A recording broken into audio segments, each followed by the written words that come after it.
Hi, I'm Joe Dante, and I'm the next guest On Screen and Beyond.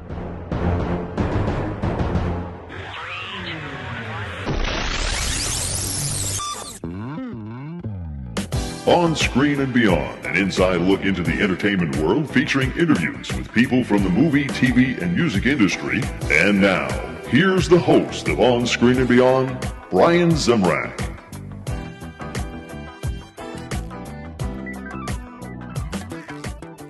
Well, here we go again at On Screen and Beyond. Thank you for stopping by and joining me. This is the show that each week brings you a guest from the movie, TV, or music industry as they share their journey with us and take us on a fantastic ride. On this episode, director Joe Dante drops by to talk about his films. He was spanning decades, including Gremlins and Gremlins 2, Matinee, The Burbs, and so many others. In the 80s and 90s, he was one of those directors that was working all the time, and he's still giving us more and more stuff. So we'll get all into that. And this episode, of course, is arriving faster than normal due to the scheduling of the interview. And I needed to get it out to you right off. And we're, going to be giving you another one very shortly. So before a regular Sunday interview show release anyways. So look out for that one. The reason is, of course, is because Joe Dante will be at the Orinda Theater in Orinda, California this weekend. And if you get a chance, they're going to be showing, 4 or 5 of his movies. And be sure to check it out because it's going to be a lot of fun. And Joe's going to be there talking about the film. So it's going to be a great time. So check it out. And occasionally I do release multiple episodes in the week. And the best way not to miss any of the guests that we have is to subscribe to On Screen and Beyond. Wherever you're watching or listening for the show, whether it's on Spotify, Apple Podcasts, or YouTube, or whatever. And thank you, all of you, for watching and listening to the show. I hope you really enjoy these. And be sure to follow us on YouTube, Instagram, Facebook, Spotify. Just look for On Screen and Beyond. You'll find it. If you have any questions or suggestions for a guest, you can email me at feedback@onscreenandbeyond.com. What do you say? It's time to sit down and talk with director Joe Dante. Next, right here on Screen and Beyond.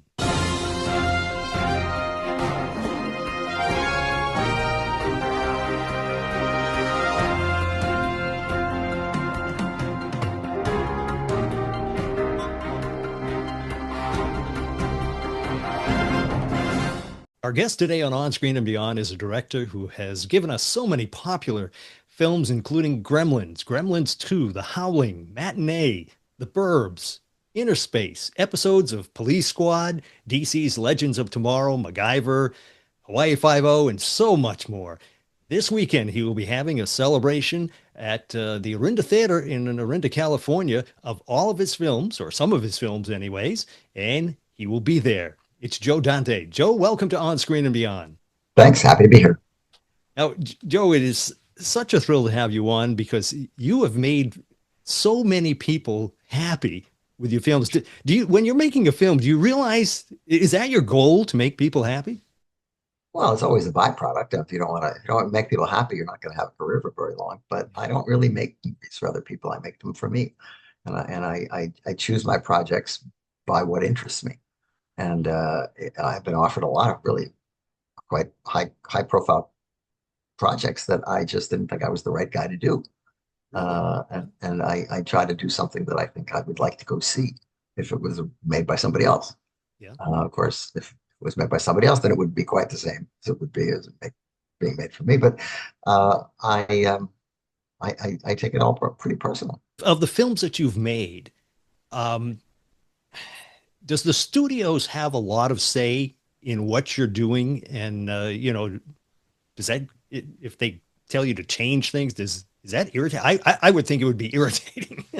Well, I mean, all directors have this problem. I mean, it's not your money, unless you're Francis Coppola and you're making Megalopolis with your own money, then you can do whatever you want. But most of us are working for somebody else. And as long as we've all decided before we get into it, what we're making and who we're making it for, there's usually not as much problem. But every experience is different. There are sometimes where producers will argue even if you have two producers on the picture and they both disagree, then they'll argue in front of the cast, which is not good. And so it can be fraught, and there can be a lot of downtime trying to deal with the politics of it. But for the most part, it's very rewarding. I mean, I love working with actors. I love making movies, telling stories. And I've been lucky enough to be able to say that the majority of the things I've done do reflect my personality and are things that I'm very proud to have made. And now, before we get into some of the films you've made, I'd like to touch on some of the TV stuff, because you directed two of the episodes of what I think is, and of course this is the type of humor I like, but Police Squad.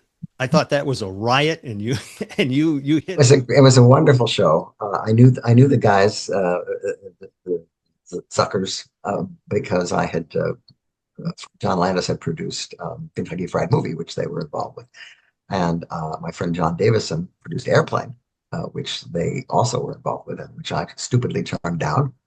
Oh. And at one point, but anyway, when Police Squad came along, it was the kind of thing these guys excelled in. The reason Airplane was such a big hit was not just because it was funny, which it was, but it was based on an existing movie that had a good plot.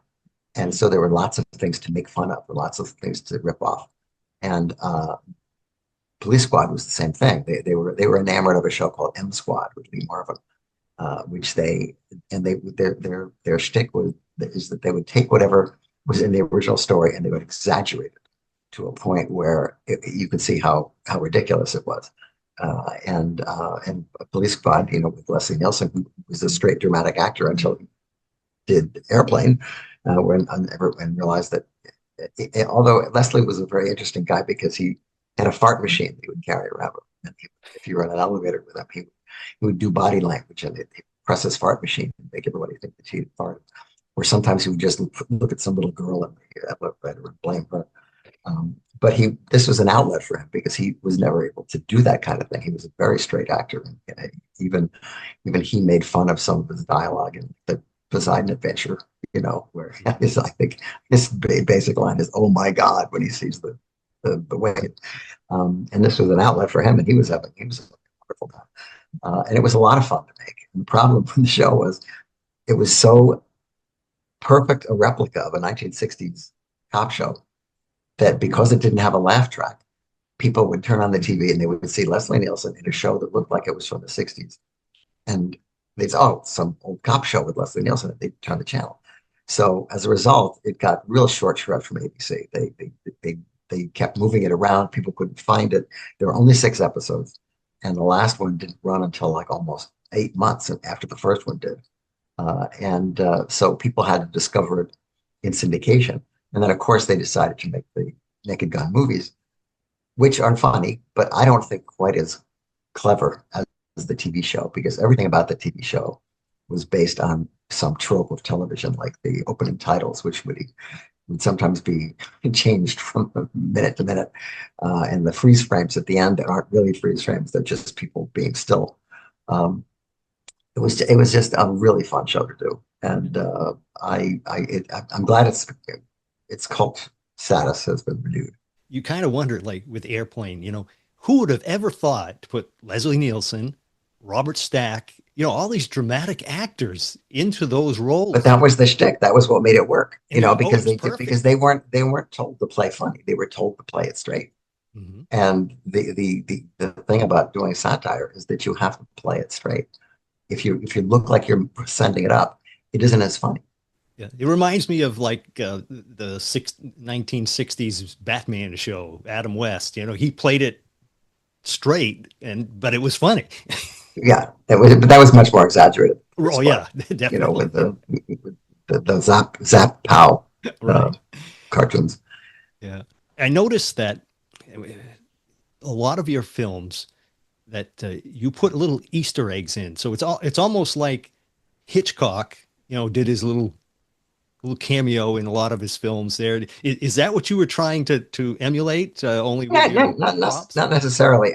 It's a long slog making a film, and you have to watch it over and over, mixing it in your timing it and all that kind of stuff. And so for me, I like to just put little thing. I'm a Mad Magazine kid. I grew up reading Mad Magazine, Mad Comics, particularly where in the panels there would always be little jokes and and you read the comic the second time, see other jokes that you haven't seen. And so I sort of thought, well, if you do that with a movie, that people can see your movie a couple of times and maybe notice things they didn't notice right away.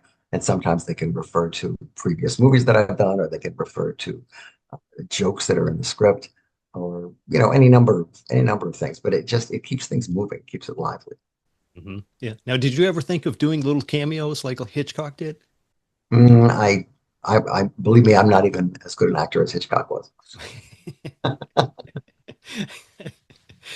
Well, I noticed that you have a website, the Trailers from Hell, right? Is that still doing Yes, that? And also the podcast, the movies that made me what I am, or something the like that. movies that made me. Yes, That it's an made me. offshoot of Trailers, Yeah. which we started because I had a big collection of 35 trailers and I didn't know what to do with them. And so I thought I could put them online. And I thought, well, if I put them online, anybody can do that. What if I get some friends of mine and myself and we talk over the trailers and we make it a little commentary about the film. And, and so other friends of mine discovered that, and other people who I didn't know discovered, and they came in and everybody had a picture they wanted to talk about. And part of it is to just familiarize the audience with movies that they may not have heard of or they may not even have access to. But since we've started, there are so many more movies available to see from so many different places and such good quality that it's sort of giving back. It's sort of like a way to get people back interested in the movies that we all love and that made us want to make movies.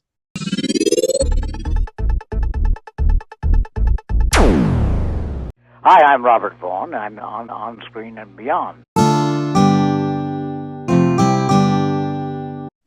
Yeah. And now, what movies made you want to make movies? Well, I was a child of the 50s, so I was into science fiction. I was into monsters and metaphors and giant ants that really represented the atomic war. I love those movies. And those movies were very influential. But I was also a big Disney kid. I had the Disney comics and I watched the Disney show, and I was just movie mad. I was at every Saturday matinee.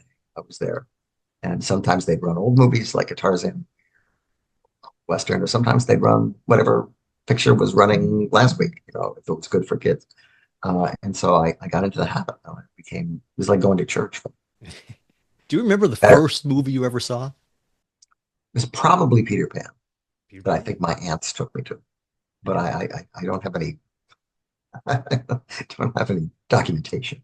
Yeah, yeah. No, I mean, there's always some. It may have not been the first, but there's always some movie that sticks with you.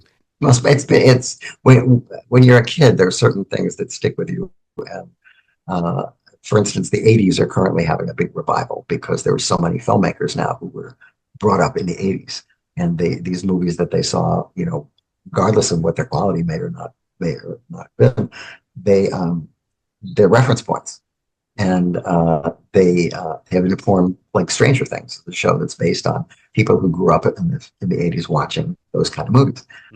And so it's a continuum. Yeah. Well, you mentioned you enjoy science fiction movies, the old 50s and 60s and whatever. Like The Day the Earth Stood Still to me is one of the best ones I can remember. And one of the earliest. Yeah. Yeah. It was a great film. I really enjoyed that film. Not the remake so much, but No, the but original. that was back when the studios were actually thinking that maybe this might be an actual genre that they could put money into. Mhm. And what happened is that it only took a couple of them to not make money, and they said, "Well, we'll still make these pictures, but we won't spend that kind of money on them anymore." And so there was a whole lot of grade B science fiction pictures that persisted through the 50s and 60s. Yeah. And in reference to that, you made the film Matinee. And that's which another which one of those. which reenacts one of those kind of pictures. Yeah, it's one of those kind that I enjoy, and I really enjoyed Matinee. That was a really a fun movie. Well, that's one of the ones that are running this weekend. Yes, yes, yeah. That's people. If you have not seen it, that's a movie that you got to see because it was very well done. I really thought that was great. And the other nice thing about what the Arenda is doing is that I'm a firm believer in seeing movies with an audience. I think any movie is different and better if it's a communal experience. And yes, it's thrilling to be able to have these things available to watch at home and to share with your friends and all that. But there's something about the experience of watching a movie, particularly comedies and horror films, with an audience where you soak in the reaction and it becomes part of the experience. Yeah. And it ends up having much more resonance, I think, than if you just plop something into your player and then put it on the shelf. Because you had an experience. You had to get in a car, you had to go somewhere, and sit with other people in the dark, which is another thing. You can't be sewing or listening to the radio. You have to be watching the screen, and it's why theater endures even in these troubled times. And it drives me crazy when somebody says, "Oh yeah, I watched such and such a movie, whatever, on my phone." It's like, Yeah, how how can you yeah. experience Lawrence of Arabia is very big on phones. right? Yeah. Yeah, I don't know. I just can't see that. People. Of course, times are changing, and you never know. Well, the way we experience art is completely changing, and the audience has changed, and the delivery systems are different, and the culture is different. So, one of the great things about the Orinda is that they have a polyglot program of old films and new films. And from what I can see, I haven't actually been there yet, but I'm looking at their brochure and stuff, and the fact that they have such a fabled history, I think it's one of it's culturally a high point. Yeah, it's a beautiful theater, and you don't find many theaters like that anymore. It's mostly the multiplex, and it's just Yeah. not the same. It's just there's so much history in a theater like that, and they're just beautiful. And like you say, they're doing a lot to try to keep going. I mean, obviously, movie theaters and studios are making it harder, I guess, for them to stay. No, it's a tough situation right now for movies and particularly for exhibitors. But that's why this is a fundraiser this weekend is to raise some money for the theater and for the work they're doing. Yeah, yeah. And another movie that they're going to be showing is Gremlins. There's two Yeah, Gremlins and two Gremlins movies. yeah, yeah. Now, did you know that when you made one, they were going to make two also, or was that? No, you don't think that way when you make it. You just want to get from the beginning to the end and finish the movie. And in this case, it was particularly difficult because it was a hard movie to make. Inventing a technology that had not been used to this extent before. And there was an odd tone to the movie that was a little confusing for the studio. But it was Steven Spielberg was producing, and they figured they wanted to head for the next Spielberg movie, no matter what it is. So okay, let's let them make this as long as we don't spend too much money. And then they were as astounded as I was that it was like the second most popular movie that summer Yeah. in the whole world. Yeah. Now you've worked a lot with Spielberg on his films. How did you two connect to get? He sent me the script for Gremlins. He had seen some of my earlier pictures. In fact, he cast E.T.'s mom, Dee Wallace, out of The Howling, which he had obviously seen. And plus, I had ripped off Jaws in Piranha. So he Yes. obviously was aware of that. And they sent a script to me in my cockroach written office in Hollywood. And I assumed it was a mistake. I thought it must have gone to the wrong guy. This guy doesn't know who I am. And no, he was actually offering me this picture. You must have been excited knowing that you were. I was excited and perplexed. Well, you're very humble because your work is very good. So yeah. But now, speaking of the Howling, you mentioned that the Howling for the time, that special effects was really good, because a lot of times when we've seen special effects of a werewolf changing or somebody changing, they'll flash away and then come back and go back and forth. But I mean, you saw the hands bubbling and the face bubbling and everything, and it was really Well, good. that was all done on set, and it was pre-CGI, and it's the idea of doing things for real as opposed to CGI, and putting it or having the actors look at something and then put it in later. It's much better to have the stuff on set, and a lot of filmmakers are coming to that conclusion that it's if we had when I made Gremlins, if we had CGI, I would still have done it the same way with the puppets, but I would have been able to get rid of the puppeteers and have them right next to the Gremlins and then do another pass and take them out. But instead, we had to have them under the floor, looking at monitors with the levers and wires and stuff, and everything had to be coordinated, which was very time consuming. It's just incredible what you could do back then. And I mean, and I've had directors from the 50s on the show, and they said how they did their special effects, and it was like, really getting down in the ditches and doing things, but it was done in real time. It wasn't, Yeah, yeah. It's very physical, and it's better to do it when you're there. Yeah, yeah. It's just a whole different experience doing that.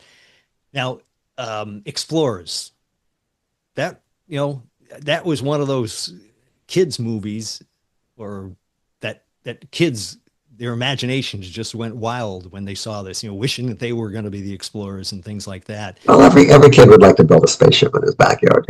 Right. Now, is it true that there was an hour or more of footage that Paramount said, no, don't play with that. We want to. No, we'll never know how many hours are missing from it, because it's at a certain point the studio changed hands and they just said, okay, stop working on it. And we had another 2 months before it was supposed to come out, and working on the rough cut. And that's where you find your movie, is when you're in the editing. And they said, just stop. We're putting this out. We don't care whether it makes money. We didn't make it. It's the previous guys made it, and just stop. So it's always been thorn in my side that I never got to finish the movie. Yeah. Have you ever thought of, or could you? It's all gone. That stuff's all gone. They throw that stuff out. They don't keep it. They don't keep all that stuff. It's amazing what they throw away. It's like, yes, it's pretty astonishing. Wow, that is crazy. Hi, my name is Brandon Routh, and I'm on Screen and Beyond. Now, is there any of the films that you've done that not necessarily is your favorite or whatever, but you felt this is the product that I wanted to do? This is the film that I felt that way about Innerspace. I thought Innerspace came out pretty much the way I would have liked it. And in Gremlins 2, of course, they came back to me after Gremlins 1 was a hit and said, we want you to make another one. I said, no, I'm too tired. I don't want to make any more puppets in my life. I'm going to go off and do something else. And they tried for a number of years to make a sequel, but they didn't understand or like the first movie. So it was very difficult for them. So they finally came back like 4 years later and said, okay, well, if you'll just give us more Gremlins, we'll let you do whatever you want. And so Gremlins 2 was, aside from Matinee, is probably my most personal movie, because it's exactly what I wanted it to be, and there was the money to do it. Yeah. Do you like doing a sequel? Do you think? I mean, some studios, and I probably don't have to name who, but that's all they do. It seems like is make Well, yeah, but some of the most famous movies like Maltese Falcon were remakes. There's remakes and sequels. It's called intellectual property, and what have we got in the drawer that we can make again? But to do a sequel it's difficult, because you want to make sure that you don't make the same movie twice. And yet that's exactly what the studio thinks the audience wants. It's the same movie, like different actors. And we just took the first movie and moved it to New York and gave it a different sensibility and sort of made fun of the whole process. And it was it's a very funny movie. And I must do a shout out to my friend Bob Picardo, who's also appearing this weekend with me. Yes. Who is in all of the movies that we're running, and is one of my favorite actors. And has been. It's always a joy. I love actors anyway. It's always a joy to work with Bob, because he's so good, and he's has various styles of hair. In Gremlins 2, he has a particularly good hairstyle. But he's also very creative, and he adds things, and he comes up with ideas, and there's a whole lot of jokes and stuff that entirely came from Bob being on set. That's the kind of characters. Yeah, I rewatched the Howling last night, so to prepare for this, because it's been years since I've seen that movie. Well, unfortunately, we're not running that one. Yeah, but I noticed. I mean, I didn't even recognize Robert at first when I saw it, because there was a scene where Eddie was on the beach, and then of course when he changes into the werewolf and he gets splashed with acid or whatever, it didn't even look like the same person, and definitely doesn't look like, the guy we see on Star Trek and everything else. Well, he was covered in a ton of makeup. Yeah. He was playing a rotting corpse, so it's kind of hard to get your personality through there, but he always does. Yeah, I've had him as a guest, and I'm actually going to be having him once again. Good. Right after I interview you, I'll be getting him on too. So, but yeah, it's going to be a great weekend, and everybody's going to be seeing the films and having the chance to talk with you. Are you going to be doing like a presentation or anything? The way I understand it is that we're either introducing the movies or I'm doing Q&A. The one thing I don't usually do is watch the movies again, because I've seen them. I mean, it's always nice to hear the audience reacting to things, but not not to spend another 2 hours of your life watching the same movie. Right. Now, of all the movies you've made, are there any of them that you would like to take another crack at and make? Oh, I would definitely. Well, I wouldn't want to remake them. I would just like to fix them. I'd like to fix Explorers if I could, if there was a way to do it. But no, I'm pretty happy with the ones that I did. The ones that I got to do, because you don't always get to do them. Sometimes they fall apart. I've had many movies that I was going to do fall apart before even a frame was exposed. Yeah. Well, I want to finish up with one final question, but it takes us away from you being at the Orinda Theater this weekend, Saturday and Sunday, for the showing of some of your movies. And also, like you say, you'll be talking a little bit. People should definitely get over there, because it's going to be a great time. But when you sit back and relax, what are your favorite movies now and of the past? And what are your favorite TV shows now and of the past? What do you enjoy? You mean comfort food? Yeah, what do you enjoy? Gosh, I mean, I'll watch any Italian Western. I love Italian Westerns. I watch any Orson Welles movie. I love Orson Welles. And as for television, I'm a huge fan of The Fugitive, the TV series, which I think is one of the best ever. And I'm a big Perry Mason fan. There's just something about the Perry Mason show, and the partly because of the acting talent, the range of acting talent that's in that show that ran from like 1957 to 1965, something like that. Mm-hmm. And I mean, it's fun to watch Raymond Burr gain weight, but still, it's such a satisfying show, and it's very well written. Do you have any projects in the works that you can tell us about? I've always got projects in the works, and I'm just looking for money. So if anybody has any money, bring it with you. Give it to me. We'll lobby. Yeah. Well, Joe, I cannot thank you enough for taking the time to talk to us. And like I say, this weekend, have a great time. I hope you have a lot of fun, seeing the crowds and everything that show up. And thank you for doing that. Thanks. I'm sure I'll see you there.